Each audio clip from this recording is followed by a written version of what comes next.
اعوذ باللہ من الشیطان الرجیم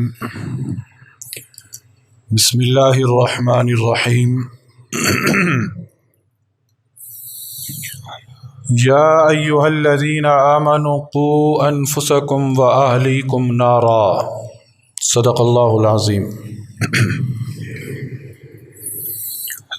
میرے انتہائی واجب الاحترام سامعین اعظام، اللہ رب العزت نے مجھے اور آپ کو اس دنیا کے اندر اپنی عبادت کے لیے پیدا کیا ہے۔ میرا اور آپ کا مقصد اس کائنات کے اندر آنے کا وہ صرف اور صرف یہی ہے کہ ہم اس دنیا کے اندر رہتے ہوئے اللہ کے احکامات کی پابندی کریں۔ کیوں کہ ایک نہ ایک دن میں نے اور آپ نے اللہ کی بارگاہ میں پیش ہونا ہے، اور اسی پیشی کی تیاری کے لیے اللہ رب العزت نے 6666 آیات اتار دیں۔ الحمد کی الف سے لے کر والناس کی سین تک یہ سارا کا سارا قرآن جو ہے یہ ہمیں آخرت کی تیاری کی یاد دلاتا ہے۔ اور اللہ رب العزت نے اس حضرت انسان کو کہ جس سے وہ 70 ماؤں سے زیادہ پیار کرتا ہے کہا کہ یا ایھا الذین آمنوا قوا انفسکم، اے ایمان والو اپنے آپ کو جہنم کی آگ سے بچا لینا۔ پہلے فرمایا اے ایمان والو تم اپنے آپ کو، یعنی میں اپنے آپ کو جہنم کی آگ سے بچا لوں۔ کیوں؟ کل قیامت کے دن اللہ رب العزت کی بارگاہ کے اندر سب سے زیادہ جواب دہ میں اپنی ذات کے بارے میں ہوں گا۔ وَلَا تَزِرُ وَازِرَةٌ وِزْرَ أُخْرَى، کل قیامت کے دن کسی پر کسی دوسرے کا بوجھ نہیں ڈالا جائے گا۔ میں اپنی ذات کا جواب دہ ہوں۔ رب مجھ سے پوچھے گا کہ میں نے تمہیں زندگی دی تھی کہاں گزاری، میں نے جوانی دی تھی کہاں صرف کی، مال دیا تھا کہاں خرچ کیا۔ یہ سوال میری ذات سے ہونے ہیں۔ اسی لیے کل قیامت کے دن انسان سب کچھ دینے کے لیے تیار ہو جائے گا۔ لو یفتدی من عذاب یومئذ ببنیہ وصاحبتہ واخیہ وفصیلتہ التی تؤویہ ومن فی الارض جمیعا ثم ینجیہ کلا انہا لظی نزاعۃ للشوی۔ ایک مجرم کل قیامت کے دن رب کی بارگاہ میں فریاد کرے گا، اے اللہ آج تو میرے بدلے میرے بیٹے کو لے لے، میری بیوی کو لے لے، میرے بھائی کو لے لے، میرے خاندان کو لے لے، اے اللہ زمین میں جتنے انسان چلتے تھے تو سب کو لے لے، ثم ینجی پھر مجھے نجات دے دے۔ رب تعالیٰ کی طرف سے جواب ہوگا کہ کلا نہیں، آج ہرگز ایسا نہیں ہو سکتا۔ آپ نے بارہا سنا کہ کل قیامت کے دن نفسا نفسی کا عالم ہوگا، کوئی کسی کو نہیں پہچانے گا۔ یوم یفر المرء من اخیہ وامہ وبنیہ وصاحبتہ واخیہ۔ یہ وہ رشتے کہ جن رشتوں کے لیے ہم دنیا کے اندر حلال اور حرام کی تمیز بھول جاتے ہیں، یہی رشتے کل قیامت کے دن ہم سے دور بھاگیں گے، دور بھاگیں گے۔ کیوں؟ میری اپنی جان کی مجھے فکر پڑی ہوگی کہ میں کس طرح اپنے آپ کو بچا لوں۔ وہ نفسا نفسی کا عالم رب کہہ رہا ہے کہ اس دنیا کے اندر بھی اپنا لو، اپنے آپ کو بچانے کی کوشش کرو۔ انسان اپنے آپ کو بچائے گا، پھر اس کے بعد وہ اہلیکم اپنے گھر والوں کو بھی بچانے کی فکر کرے گا۔ کس چیز سے بچانے کی فکر کرے گا؟ نارا، آگ سے۔ کون سی آگ سے؟ وقودها الناس والحجارہ، جس کا ایندھن انسان اور پتھر ہوں گے۔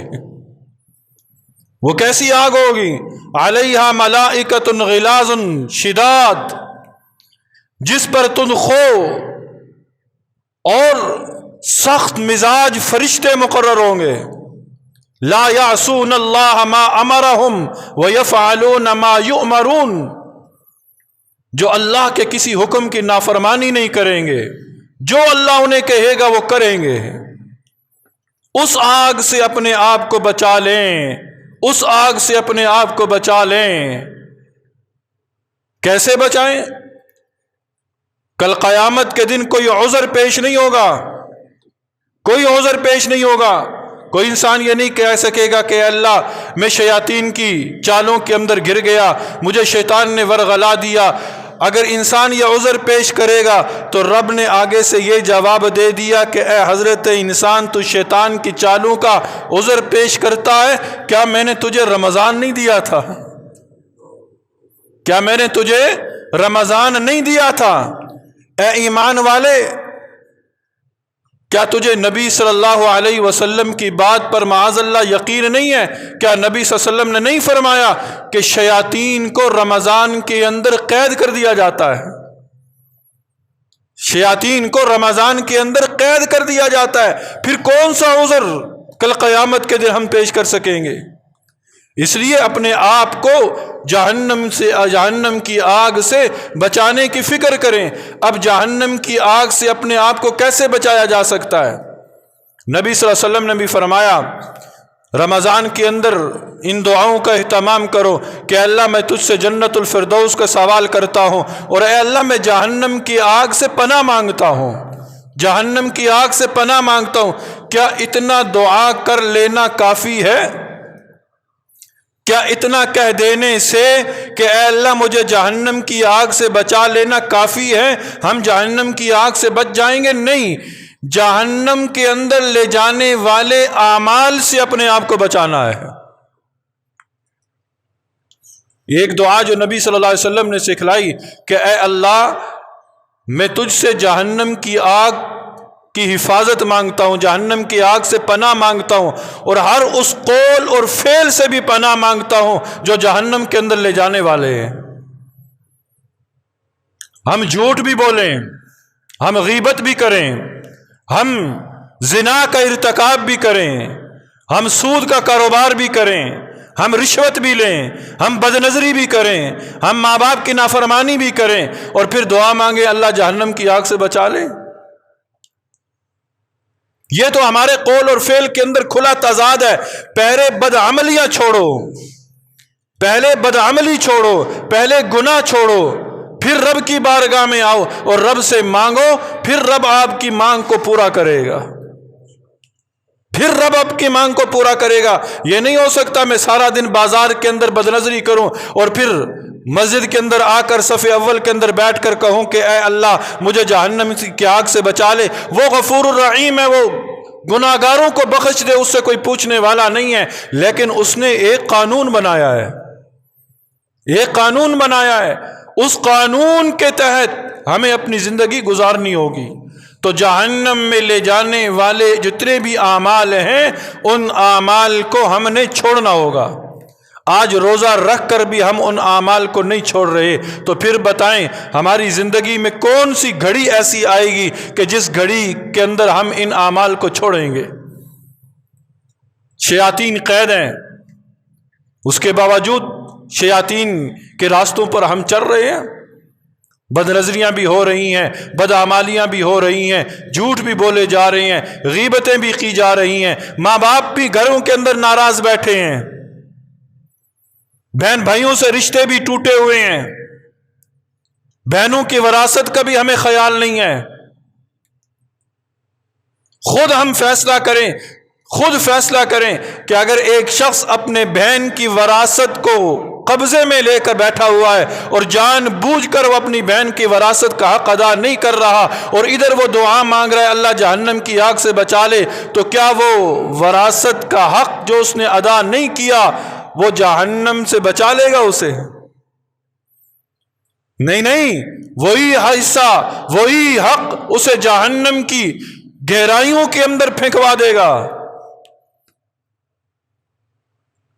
جو بھی عبادات کر رہے ہیں ریاکاری ہے، دکھلاوا ہے، کیا یہ ریاکاری اور دکھلاوا ہمیں جہنم کی آگ سے بچا لیں گے؟ نہیں نہیں، یہی ریاکاری اور دکھلاوا ہمیں جہنم کی آگ کے اندر ضرور بھی ضرور ایک نہ ایک دن پھنکوا دیں گے۔ خدارا ہم ان باتوں کو سمجھیں، ہم ان باتوں کو سمجھیں کہ میں نے اکیلے اس سفر پہ جانا ہے، میں نے اکیلے اللہ کی بارگاہ میں جواب دینا ہے۔ جب رب مجھ سے پوچھے گا نا، میرے ساتھ میرا بھائی نہیں کھڑا ہوگا، میرے ماں باپ نہیں کھڑے ہوں گے، میری اولاد نہیں کھڑی ہوگی، میں اکیلا رب کو جواب دوں گا کہ اے اللہ میں دنیا کے اندر بھی اکیلا آیا تھا، اس دنیا سے میں جاؤں گا بھی اکیلا، میرے ساتھ کوئی دوسرا نہیں جائے گا۔ مولا میں تیری بارگاہ کے اندر جواب کیا دوں گا، اس جواب کی تیاری کرنے کی دنیا کے اندر مجھے توفیق دے دے، مجھے توفیق دے دے۔ اور توفیق کب ملے گی؟ کہ جب ہم ان اعمال کو صدق دل کے ساتھ چھوڑیں گے، صدق دل کے ساتھ چھوڑیں گے۔ محض سننے سے سنانے سے کام نہ بنے گا، عمل سے زندگی بنتی ہے جنت بھی جہنم بھی، عمل سے زندگی بنتی ہے جنت بھی جہنم بھی۔